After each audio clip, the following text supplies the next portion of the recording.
All right, so welcome to the AM Munch with Michael and Amy. And yeah, as always, I'm Michael, Are and you that's sure? Amy. Last time you weren't. I think Last time you tried to be me. I know, kind of crazy, huh? Yeah. So So the today, Michael is at the International Conference for Police police Chaplains. chaplains, yeah.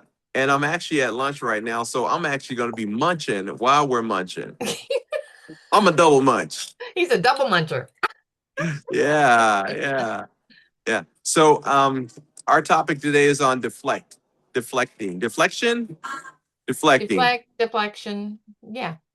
Yeah. So how do we deflect? How do we deflect? How do we deflect a lot of stuff that's happened to us right now in our lives to be able to handle or process the things that we're going through? Deflection is really good sometimes, but deflection sometimes can be a bad thing and a challenging thing to deal with. Well, Tell I me. show you that deflection can be good, like Wonder Woman, Uh-huh. where you can deflect bad things. Uh-huh. Like you're Yeah. saying, it can be good when it's things not for your highest good, but it Yeah. can be bad when, like I said, I have a quote here.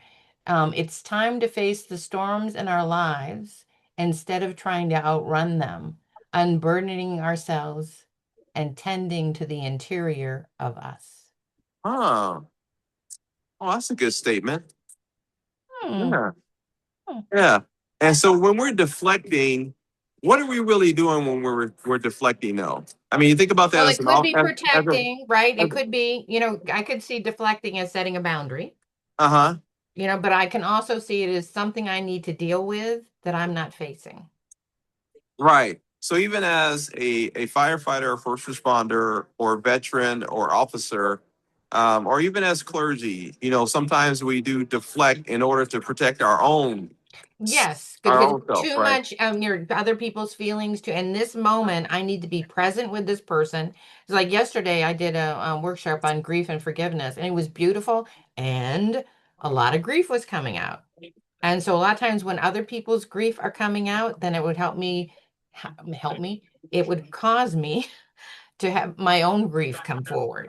Right. So it's like, and I would take notes. Oh, I need to go look at that. I need to go look at that. But this moment, I need to be present to this room full of women who are sharing their grief with me. And it's not Right. about my grief. So in a way, that's kind of deflecting, but I went back and did the work of the things that came up for me. Right. Right. Okay. And when we have understood what deflecting is, how deflecting is affecting us, um, what's a really good way, Amy, that we can share with somebody to let them know that we're deflecting without being negative? What I do is when I will tell people, if I'm working with them and Uh I'm huh. saying, I want to be really present for you, and there are some things that are coming up for me, and I'm going to be taking notes so I can go deal with that. It's not about Right. you, it's about me right now because I Right. want to be present for you. Right.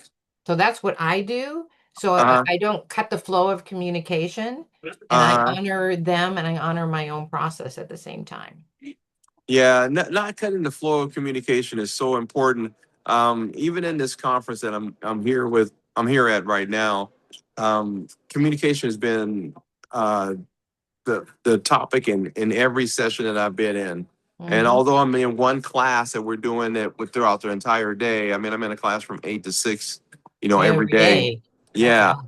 and but communication is always been the center of what is going on, you Mm. know, and and sometimes we have to realize that when what we're communicating and how we're communicating that message of, what, now is not the time, or uh, is there a better time for us to actually speak and not be deflecting to where I am pushing people away from me and never talking to me or never communicating with me again because of a situation that we've had, right? Our communication, our interaction, should I say, that we've had.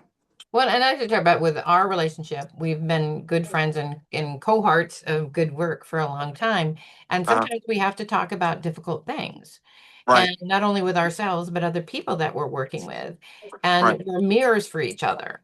and Right. we have built a trust and we communicate with each other often. So you could say, when this happened, real time, we were really good at even doing it real time, but unfortunately a lot of people aren't. But when you said that, I'm confused. Did that mean that you don't want to do this or you don't agree with what's happening? What Hmm. is going on? And so Uh-huh. instead of me saying, oh, I don't want any conflict, I'm going to go away, I trust you and I know we're going to negotiate whatever it is and we're going to work through it. If I didn't have that trust in myself, if I Right. didn't have that trust in you, then I would deflect and go, no, I don't want to talk about it. No, we'll just pretend it didn't happen. Let's just keep on moving. But you know what? Right. It's going to repeat itself. And that's that presence. The presence in someone's life is so important. Like you were saying about you and I, we've been present in each other's lives for a very long time. And so any ministry or any department that you're working in, whether you're working with veterans or you are a veteran, if you are working with officers or you are an officer, whether you are a firefighter or working with officers or first responder, first responders, being present is the utmost important thing. And being present just means that you're there. It doesn't mean that you're always speaking, you're always talking, or you're always being in front. It just means that people know that you're right there. They see you, they know that you're real, they know that you are That you available. truly care. May I share a story that's Exactly. coming to me? Yeah. So there's a book called Verbal First Aid. Uh huh. And they teach people how to communicate right in a way that you're present and really, being there for the person. So somebody had taken that training, and then the facilitators were telling me this story that there's this a paramedic. There was a Uh huh. horrible accident, and a little girl on one side, mom on the other, and they had to use the jaws of life to get the little girl out. Oh, wow. And before the paramedic would have said, "Get it, jaws of life," and blah, blah, blah. But this time he said, they're getting this right, and he says to the little girl, "I have a daughter about your age, and Yeah. I'm gonna take care of you, and it's gonna be okay." Yeah. So it was like, so he was still doing what he needed to do, but that moment with her could have changed everything for her. Yeah. Yeah. Yeah. And it's incredible that how things can just change in a moment's notice. Right. And I think deflecting So would have been yeah. him going, I have to get the jaws of life and not because it takes a lot of courage to be vulnerable like that, right? Yeah. I'm gonna do a little deflecting right now because my pizza has come. Yay. Well, that's important deflecting. So I have to tell you, my husband uses deflection in a way that I'm not particularly fond of. So when he doesn't want to talk about something because he knows we talk about deflection and he's had enough training that he knows what it is, and you're deflecting my chewing, that's good. So what he'll say to me is he says, I am choosing to deflect right now. Uh-huh. And I'm like, so Yep. you're chewing to deflect right now. I'm trying to deflect and also munch at the same time. So All right. So we're doing multiple munching. we're Oh, doing multiple munching right now. You know, so deflection can be used to get closer. It can be used to push away, and you get to choose. you get to choose. So you get to choose. You have a choice. You have free will. We're always going to encourage you to make the right decisions, to make the best decisions for For yourself, you in that for moment. you.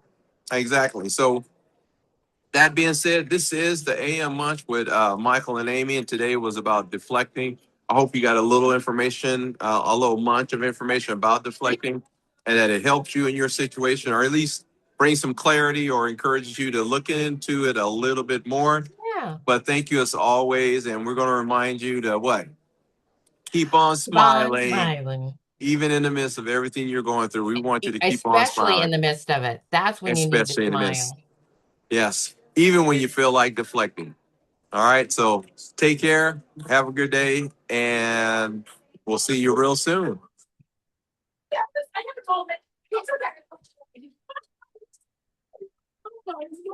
If we can end. I think so.